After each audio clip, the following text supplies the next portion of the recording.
Ah, l'Autriche, ce pays d'Europe centrale, connu pour nous avoir pondu des gens reconnus comme Mozart, Freud, Schwarzenegger, Adolf Hitler. Vous l'aurez donc compris, ce sera donc aujourd'hui une vidéo hors série. Alors pourquoi cette vidéo? Tout simplement pour vous faire patienter en attendant la prochaine, qui a pris du retard en fait. D'ailleurs, si ça vous plaît, n'hésitez pas à me le faire savoir en commentaire, peut-être qu'on en fera d'autres, je sais pas, ou sur une autre chaîne, on verra. Pour ceux qui ne le savent pas, je suis allé en vacances en Autriche au mois de février, et je me suis dit que ça pourrait être aussi l'occasion de vous faire découvrir ce pays dont on ne parle pas énormément en France. Alors ne vous inquiétez pas, j'essayerai de vous mettre du contexte à chaque fois que je filmerai un truc connu, je vais pas vous laisser comme ça. Nous avons donc fait un road trip en Autriche en ayant fait, entre autres, les plus grandes villes du pays. D'ailleurs, si jamais l'idée vous trotterait dans la tête, voici quelques conseils pratiques. Ne surtout pas oublier qu'il faut une vignette pour circuler sur les autoroutes autrichiennes. Chez nous en France, vous le savez, on doit payer des péages sur le trajet que l'on fait. Et vous allez voir qu'en France, on se fait douiller sévère. Mais en Autriche, vous avez le choix entre différentes vignettes de 1 ou 10 jours, de 2 mois ou de 1 an. Et après achat, vous pouvez utiliser n'importe quelle autoroute ou voie rapide du pays. Alors qu'en France, si tu fais seulement un aller Strasbourg-Paris, t'en as pour au moins 60 balles. C'est du vécu ce que je dis. Ces vignettes sont achetables en version numérique sur le site de la SFINAG, l'agence publique qui s'occupe de l'entretien des voies, ou bien aux frontières autrichiennes dans les bureaux de tabac en physique. Et si vous comptez y aller en voiture, ne vous amusez surtout pas à sécher la vignette. Il y a des capteurs absolument partout sur l'autoroute, et en plus, il y a des véhicules de la SFINAG avec des caméras qui circulent partout. Bon allez, j'arrête de blablater maintenant et place au vlog. Comme vous pouvez le voir, on était en plein voyage spatial, guettez comment la neige nous fonce dessus. C'était très stylé à voir, mais je conseille pas l'expérience parce qu'on ne voit rien, c'est assez flippant. Après quasi 9 heures de route, nous avons passé la frontière et sommes arrivés en Autriche, direction Vienne. Sauf qu'il y avait un petit truc que j'avais pas calculé, c'est qu'on était dimanche. Et du coup, quasi tout était fermé. J'étais un peu dégoûté. Alors malheureusement, pour ce premier jour, vous n'aurez pas beaucoup de vidéos, parce que ce vlog n'était initialement pas prévu, j'ai sondé le Discord en y étant. À la boulette.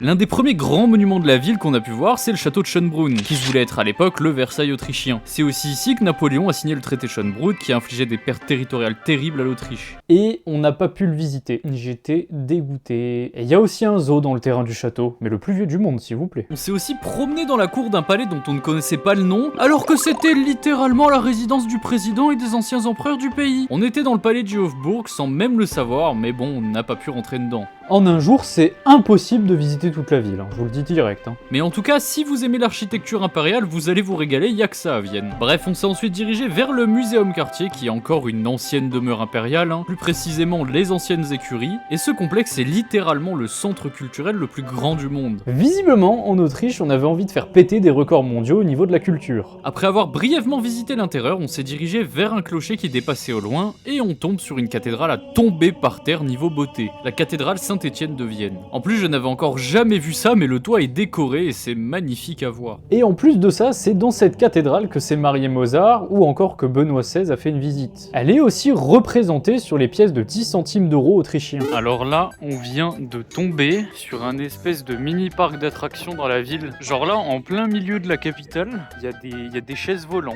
Là, il y a une énorme grande roue, et c'est la plus vieille d'Europe de ce que j'ai vu. Elle date de fin du 19e siècle, elle est toujours en état. Et ouais, c'est fou. J'ai encore mon ticket, 14,50 €.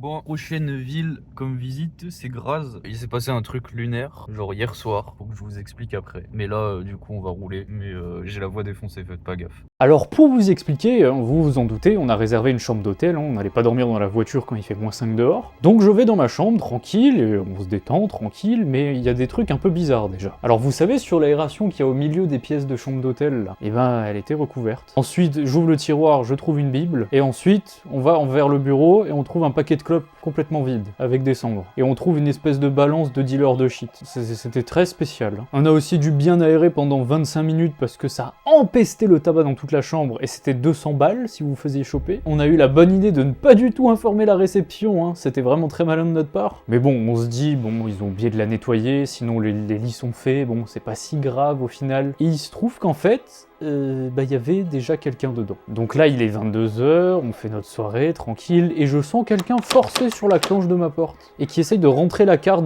justement pour rentrer. Et j'entends un espèce d'allemand s'énerver, bon, je regarde par le Judas, à moitié à Walp, et je vois le mec avec sa femme ou sa pote, j'en sais rien. Il redescend, 10 minutes après il remonte, et là, clic clic, ça s'ouvre. Donc je vous laisse imaginer la scène, c'est-à-dire que moi je suis comme ça, la porte s'ouvre, je suis encore comme ça, on se regarde dans les yeux comme ça pendant 15 secondes, jusqu'à ce qu'il me barre magouine des trucs en allemand où je comprends rien et où j'utilise Google Traduction pour qu'on puisse communiquer, quoi. Ouais, ma copine était dans le gaz, hein, elle comprenait rien à ce qui se passait. Donc on descend à la réception, et en fait, ces abrutis m'ont mis dans la chambre d'un mec qui avait déjà réservé sa place, en fait. Du coup, il s'est fait dégager, le pauvre. Mais bon, voilà, pour un hôtel 4 étoiles...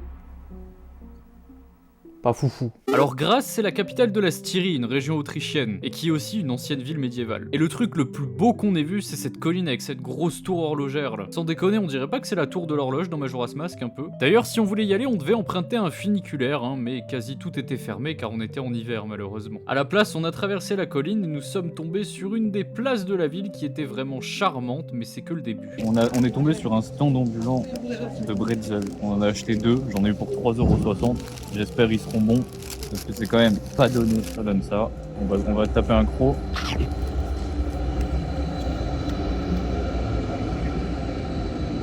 C'est exquis.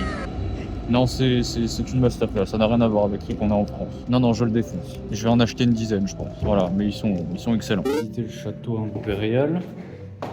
Et en fait, je sais pas si vous voyez, on peut monter dans une tour. C'est super beau, je sais pas comment ils ont fait pour faire ça à l'époque.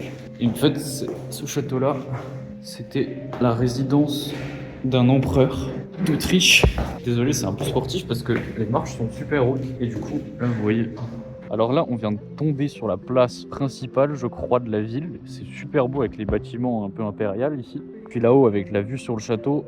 Non, franchement, c'est une super belle ville aussi. Hein. Forcément beaucoup moins grande que Vienne, hein, c'est logique, mais puis là, regardez le bâtiment là, avec les statues. Bon, vu qu'on est en Autriche, on mange les spécificités de la région. Un énorme burger. c'est autrichien, je sais pas si vous connaissez les gars. Par contre, mention spéciale pour notre hôtel à Graz qui était juste splendide.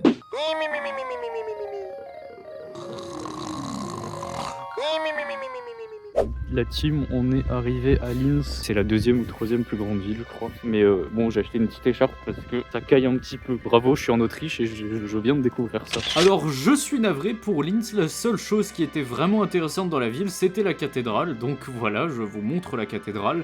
Mais on va pas aller plus loin, on va direct passer au jour numéro 4. On est arrivé dans le village d'Allstatt.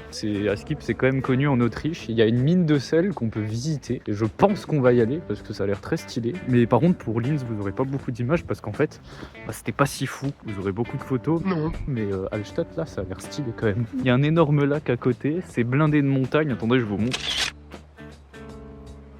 Là, il y a carrément un funiculaire qui ramène à la mine de sel qui est tout là-haut. Et voilà, la ville est entourée de montagnes. Derrière, là-bas, il y a le lac, mais on le voit pas du coup. Mais c'est entouré de montagnes. C'est magnifique. Alors là, on emprunte ce funiculaire pour grimper à 1000 mètres d'altitude et visiter la mine de sel la plus vieille du monde. Hein. Elle est exploitée depuis 5000 ans. Par contre, préparez vos billets, c'est 42 balles. Et d'ailleurs, elle emploie encore 50 personnes aujourd'hui. Vous avez une vue de tout le village avec la montagne là, le lac juste là. C'est vraiment magnifique. On va extraire du sel. C'est tellement étroit qu'on peut que passer un à un en file indienne.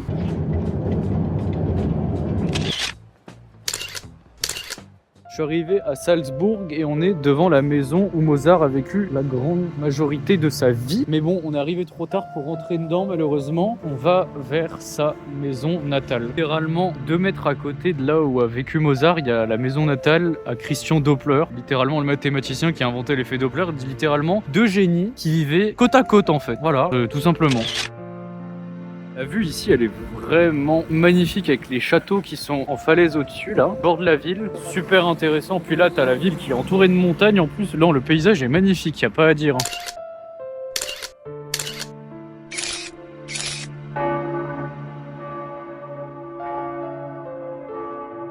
Je vais vriller, genre là, il y a un distributeur dans l'hôtel et on peut commander de l'alcool en détente. J'avais encore jamais vu ça. Il y a des grosses bouteilles de Jack là, de Jaeger. Quand on est allé vers notre prochaine destination, hein, Innsbruck, on a décidé de couper par les routes nationales pour voir un peu plus le paysage. Et ce qui est quand même assez fou, c'est que même le village le plus paumé au fin fond de l'Autriche a le droit à sa station de ski. Hein. Je veux dire, même quand elle est rikiki et qu'il n'y a qu'une seule piste, bah c'est pas grave, les habitants ont le droit à leur piste. Et je trouve ça vraiment très cool. Alors du coup, les routes en Autriche, c'est comme en Allemagne, hein, c'est limité à 100 km/h, mais faut quand même faire gaffe parce qu'il y a certains virages qui sont très traîtres. Ça fait très beaucoup de fois le mais bon, c'est pas grave. À peine arrivé à Innsbruck, petit schnitzel autrichien de la taille d'un parpaing du BTP, il est énorme. On vient d'arriver à Innsbruck, on est sur la place principale, c'est plutôt beau. Il y a une jolie statue derrière là. Sympathique. Mais qu'est-ce que c'est que ce McDonald's? Normalement c'est dans Kingdom Come Deliverance 2 qu'on voit ça. Le seigneur va chercher un menu Big Mac ou ça se passe comment là? Regardez-moi ça. Mais c'est qu'il est très stylé. Et là on a l'impression d'être un peu 400 ans en arrière. Les rues sont toutes étroites à part ici parce que c'est une grande place. Mais sinon, waouh. Vous là il y a des gens, ils se réveillent le matin et ils ont des vues comme ça. C'est criminel d'avoir autant de chance genre. C'est magnifique. Au bout de la rue, on a un giga arc de triomphe. C'est magnifique, ça rend trop bien de loin. Mais de près, ça doit être encore plus beau. Ah, je bouge en même temps, c'est compliqué, mais j'espère que vous le voyez bien. En tout cas, si vous y allez en voiture, j'espère que vous n'êtes pas claustro parce qu'il y a des tunnels absolument partout dans ce putain de pays. Le plus long qu'on ait fait, on a dû payer un péage à cause de sa longueur et il faisait 16 km, quasiment la moitié de celui de la Manche. Dernier jour de l'expédition en Autriche. On est arrivé à Feldkirch, ville médiévale plutôt. On connaît rien du tout, j'ai rien regardé, totale découverte. On se balade en plein dans la ville tranquille. Voilà, alors Feldkirch, il n'y avait pas grand chose à voir au final, hein. C'était juste un petit village paumé au bord du Liechtenstein, mais en tout cas c'était très sympa à voir. Et voilà, le vlog s'arrête ici, j'espère que la vidéo vous a plu, et nous on se retrouve du coup pour la prochaine, et ciao tout le monde.